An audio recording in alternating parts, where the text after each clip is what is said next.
I've been in therapy for the past 4 years, and trust me when I say I've learned a lot. And one therapist that I did have, when I told her about this like dynamic, there is a huge imbalance in how much I care about this person, how much this person cares about me. Christina, you deserve to be picking friendships. She literally said that. As I am, I'm not already good enough. Like, I'm not as smart as these other girls. I'm not as pretty as these other girls. Like, if I become better, then I'll like myself. I was trying to work myself into a version of myself that I would eventually like. You always need to have a romantic partner, is because growing up, you always saw your parents in a similar way, even though your parents had maybe like a toxic relationship, toxic dynamic. If you're constantly thinking about your future and the next big goal, you absolutely will become a very accomplished person. You'll be seen as really impressive by other people, but you won't seem impressive to yourself. I promise you, if you want to feel 10 times better by doing like a tiny little change. Okay, this brings me on to some of the negative advice I've gotten from therapists. It's a recurring problem I have. I'll burn out every few months.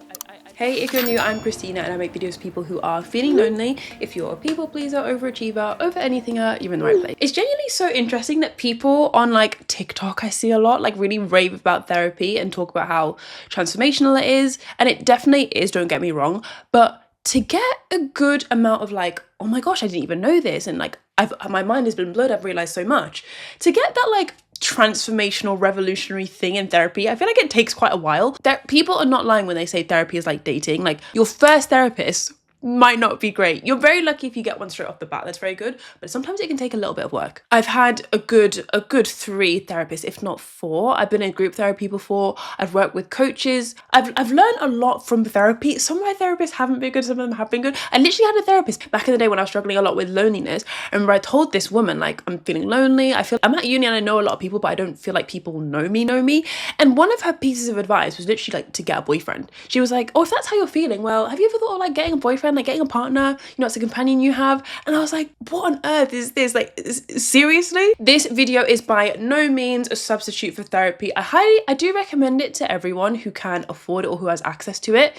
I'm very lucky. A lot of the therapy that I have had has been free. I've gotten it through my university, and anytime that I have had to pay for it, I've got it kind of like subsidized. So definitely look into your either university, workplace, school, like wherever you are, there might be sort of schemes that can help you kind of get it for free or get it cheaper, because that's what I did. But with that being said, this is not medical advice. This is not substitute for therapy. I don't want to spread the wrong message. But starting off with, one of the key things that I learned from therapy is that your childhood is everything. Half the things that you'll come to them with, okay, yeah, it's a problem I have right now, like a friendship struggle I have right now. But low key, by the time they ask me a few questions and get me to dig deep, it's a childhood problem, like every single one. It could be something as simple as the reason why you're maybe insecure about your weight and your appearance is because of what some weird girl said on the playground at school. Or it could be the reason why you feel like you always need to have a romantic partner is because growing up, you always saw your parents in a similar way, even though your parents had maybe like a toxic relationship, toxic dynamic, they would just always come back together. And so you also feel like no matter the behavior you have to put up with, you just have to have a partner. It's easy to focus on like the negative, like all the negative things that you have in your life, but also a lot of the positive traits that you might have, maybe your work ethic or your compassion for people, the way that you're always so considerate, you also probably have because of a childhood thing. So it's not always a negative, but a lot of the time you go to therapy for negative reasons. So like on it, like it blows my mind how important childhood is and being able to like take yourself back to your childhood, because sometimes in a therapy session, like they'll ask me like, is there anything that happened back in the day? Like what do you think this comes from? Why do you think that is? That's one they love to ask. Why do you think that is? And like, I'll have to be sat there like racking my brain for a good few minutes, like right on the spot. I can't think of what's made me feel that way. But when I get a few minutes to actually think, it's like, oh, it's because when I was 14, one guy on the playground laughed at me and made fun of my nose. And that's why I feel insecure about how big my nose is now. So even if you don't literally have a therapist right here, right now, something that you can do that will help you a lot, and even when you do get to therapy, it'll make life easier, is if you just journal and literally like talk to yourself or like write things out, explore why you feel insecure about the things that you do currently have. You know, even though it's not a substitute for therapy, by the time that you do speak to someone about it, they're going to ask you like, why is it? What's happened when you were growing up? If you at least know now, it will make life a lot easier by the time you come to it. Another thing that I've learned is that acceptance matters more than improvement. You can self-improve your life to a certain extent or self-help yourself to a certain level. It gets to a certain point where actually that improvement and those books and those podcasts that you're listening to, they're having like minute impact, or like they're having like such a minuscule improvement on your well-being, happiness, productivity, like all these things. Because for me, I'd consider myself like a bit of like an overachiever. Like I say a bit, like that's an understatement. I'm definitely an overachiever. I'm one of those people that's really driven, and like I don't even need, I never had like really overbearing parents that were forcing me to go to med school, forcing me to kind of get these grades, get these awards. Me personally, I was so determined to achieve certain things and strive and improve. But even before that, when I was like a 16-year-old waking up at 6 a.m. to try and like do my part-time job before school and then go to school and then like work on biology and chemistry. Back then, I didn't like myself to begin with. I was trying to work myself into a version of myself that I would eventually like. As I am, I'm not already good enough. Like I've not got the grades that I want. I'm not as smart as these other girls. I'm not as pretty as these other girls. Like if I become better, then I'll like myself. And we all do it. Like there's no exception. Even if you're not an overachiever, you probably do it in another area. Maybe it's like you'll feel better about yourself or more confident or more ready to put yourself out there when you lose weight. Like we've all got a different version of it. But what I've learned to some extent is that you can improve yourself, and it's a great thing to do. It builds a lot of confidence in a weird way when you do improve yourself from a healthy place. But if you're one of those people that's kind of like addicted to self-improvement and addicted to self-helping yourself, there is nothing that will actually give you that transformation that you want besides like accepting yourself as you are. But it's literally so sad. You can become one of those people that's like super successful and super rich but like really miserable at the same time if you're not careful with it. You literally can't be happy if you're constantly focused on like what's next. I am convinced though, you can be happy when you're setting goals, but you're more preoccupied with the life that you have now and you're enjoying life that you have right in front of you than you are with the goals. Like if your goal is the thing that's literally making you wake up in the morning, it's literally the thing driving you through the day, it's all that's motivating you, it's literally dragging you through your days, your weeks, your months, your life, then I think that's an unhappy life. Like, and the only reason I say this is because I've lived that life of being motivated by goals. Whereas now I'm someone who I literally don't have goals. 2024 is the year that I've told myself I don't have any goals. And on Notion, normally I'd plan them out, I'd write them out, I'd write out a plan of how I'm going to achieve the goals. I don't have that this year. I literally have nothing that I'm striving for. But instead of the goals being the thing that's motivating you and dragging you through your day, it's just you enjoying your day, you enjoying your evening. The goal is just the thing that's on the side. It's just like oh yeah, that would be super cool. That would be super cool if I do that this year. It's just like an extra thing. It's not like the thing. And also on the topic of like too much improvement can be toxic. You know, back in school when you'd be making like artwork or you'd be making like a drawing, I always found that back in school, like when I added too much to the drawing, like I'd look at it and be like, oh, it's pretty much done. Let me just add a bit more. And I'd add more and add this and add that. I would ruin it. Like I feel like sometimes that's the case also with ourselves with self-improvement. Like you can only add more to yourself before it gets to a point where like you have to just accept yourself as you are. You might look at yourself and think, oh, but I can still get one more promotion, or I can still lose an inch more off my waist. I can still maybe get another 10,000 followers. I can still get another like 30,000 subscribers. After a certain point, adding more actually starts to make the thing a little bit worse. You know, sometimes when you do add something, there's always a bit of a sacrifice. Okay, you want to gain this thing, but what do you have to lose? You might not realize it straight away, but when you maybe do arrive at that goal, there is something that you've sacrificed. For me, I know like getting to med school and getting to this point here, I've sacrificed so much of my well-being, my mental health. Literally the reason why I had to go to therapy. Social time, birthdays, meals, that was sacrificed because I'd say no and I would be like, no, I've got to study, I've got to do work. That was sacrificed. There's things that I don't even realize that I have had to sacrifice. Like I can't even think of them, but I know that if I was a bit more open, lighthearted, willing to have more fun at university, like I would have had those things. Okay, this brings me on to some of the negative advice I've gotten from therapists. If you don't choose your day of rest, your body will choose it for you. One of the most common themes I've had with a lot of my therapists is like burnout and me not knowing how to take a break. Like I don't think I've had any therapist at this point yet that's actually given me good advice on this. So a lot, like when I was planning this video, a lot of this is just like my own thoughts. So many therapists that I'll speak to just give me really generic advice on this, and they're like, oh, but take a break, turn your phone off at 8 p.m. and like go to bed, make yourself a nice cozy drink. And they give me such generic advice because they don't get it. Like they don't understand. It's not like I want to be burnt out. It's not like I want to be exhausted. It's not like I want to get 4 hours of sleep. I physically can't stop working. I physically can't. It's not a physical problem. Like if it was just turn your phone off and like turn the lights off, go to bed, I would have done it by now. Sometimes you get to choose your therapist. Like I know with BetterHelp, you get to choose Actually, I don't think you do get to choose. Well, so I've used BetterHelp before. Negative experience there, but we'll get onto that. And then I've used my like university therapist, and then I've used like another one. I know with BetterHelp, you kind of like fill out a survey and you say like, I've got this problem, this is how old I am, this is where I'm from. So they kind of try to cater you with the person they put me with. I don't think they specialize in anything that I struggled with. Like when I told her about my burnout, she was literally like giving the most. She's the one that told me to get a boyfriend because I was feeling lonely. Like the advice was awful. When I told her about my burnout and like it's a recurring problem I have, I'll burn out every few months. I'm driven by my goals and working hard and becoming this better version of myself. I want to become a doctor. Like I want to be one of the best. I don't think she understood. Like I don't think she understood.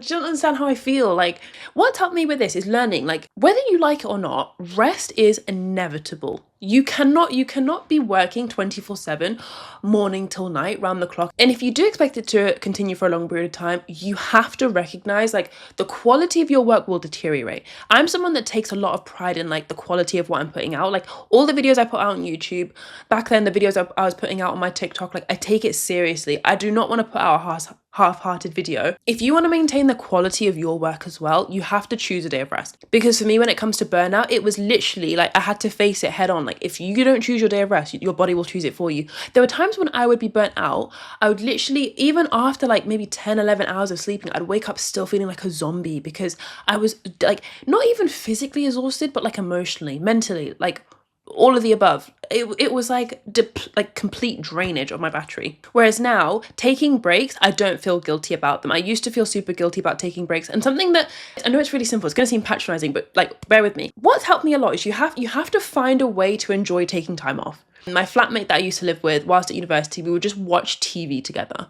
And I know that's super simple, but having a thing where maybe you watch TV with sister, brother, mum, boyfriend, like twice a week, 3 times a week, however many times a week you can handle without feeling guilty. The break has to be something that you literally look forward to. You're excited to have that break. Because otherwise, for me, it's like a break is really daunting and I just feel guilty. I'm not going to take the break. I'm just going to put stuff in my calendar, give myself things to do. It's not going to happen. Whereas if you have like, I don't know, a meal planned with a friend, you guys are going out for food, you're going to watch a movie, you guys are going to go watch Love Island together on the couch, you're going to finally start reading that book that you've always wanted to read. Like it has to be something you're literally like excited for. And a huge one is your break should not include scrolling on your phone on social media. That is not a break. Ideally, your break involves some form of like entertainment or something relaxing, like TV, I don't know, going for a walk, listening to a podcast, spending time with a friend that you've not seen in ages. It could literally be like phone calling a friend one evening, like having like a super long chat on the phone to like a friend from high school, someone you've not spoken to for ages. It should be something that like excites you and you look forward to it, because if you don't, it's just not going to happen. Another thing I've learned is that you deserve to be picky in friendships. Give this video a thumbs up if there's ever been a time when you've looked at one of your friends or a group and you've realized like you care about them maybe more than they care about you. Like I had a friend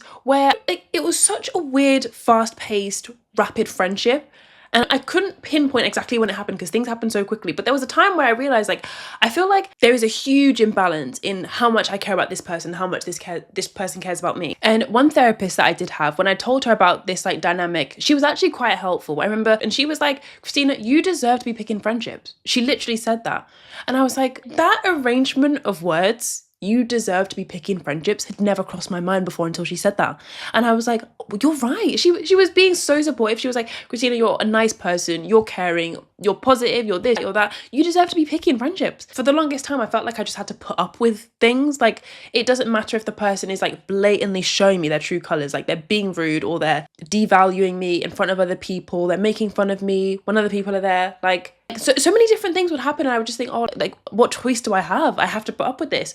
But she like blew my mind when I don't think she realizes how much that's affected me when she said it, but you deserve to be picking friendships. Even to be fair, I low-key weirdly knew that when I was super young. When I was like 14, I had 2 friends. They were besties and I was just kind of like tagging along, trailing behind them.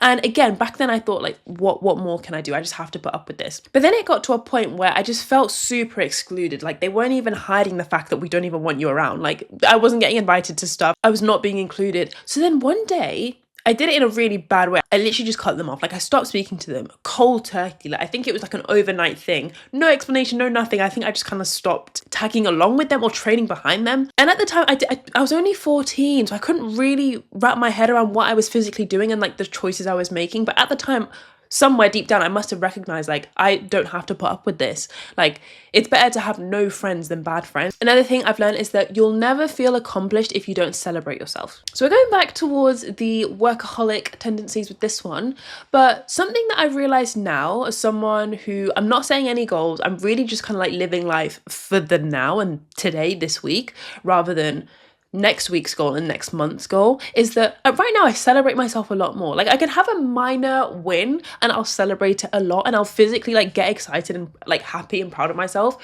versus before, like, little moments, not even little moments, big things would happen and I just wouldn't care. It wouldn't faze me at all. And like, I literally remember the moment on TikTok I hit 100,000 followers. I remember where I was to the outfit. I remember what I was wearing, like a black hoodie, black leggings. I was sat on my old bed, university room, and I just refreshed the screen and it hit 100,000, and literally I was like shocked. I was literally like this, but I didn't like feel anything. I didn't feel excited. And that was probably like a year ago, if not 2 years ago now. Whereas now I'll get a nice comment on my YouTube. Like, someone will leave like the most basic nice comment, like, loved your video, and I'll literally get like so happy, or so like I'll literally get tears in my eyes. I have tears in my eyes now. It could be little things like just sending that email, something that I've been putting off for ages. I send it and I'm like proud of myself. Or if I have like a to-do list for the day and I finish off the things and I'm like, oh, I completed everything, like, I'm actually proud of myself now. I know it doesn't sound like a lot. It's not a lot, but the impact it has on your happiness, your well-being, like how you see yourself, is huge. Like, you don't even understand the disservice you're doing to yourself if you're someone that works constantly but you never celebrate yourself. I promise you, if you want to feel 10 times better by doing like a tiny little change, start celebrating yourself. It doesn't have to be anything major. Like I was describing, I don't actually celebrate myself in like the balloons, cake, you know, like party sort of way. It's usually just like allowing myself to feel proud. Like, someone left a comment, Christina, on your video, like, feel proud of yourself. Or like you did that email that you've been putting off for ages.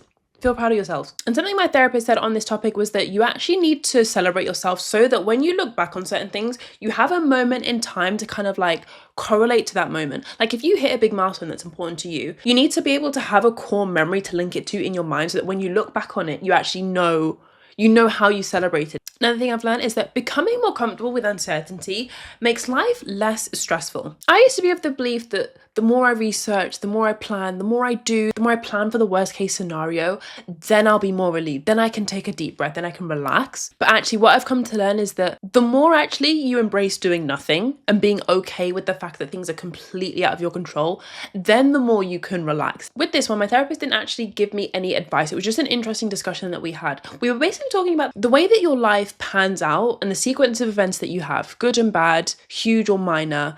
A lot of them are completely out of your control. And we have a really big illusion, like a lot of us, that with the way that we live is based purely on our actions. And sometimes that's why you can become an overthinker, because you think you're in so much control of your life and you think that the way that you live is down to you.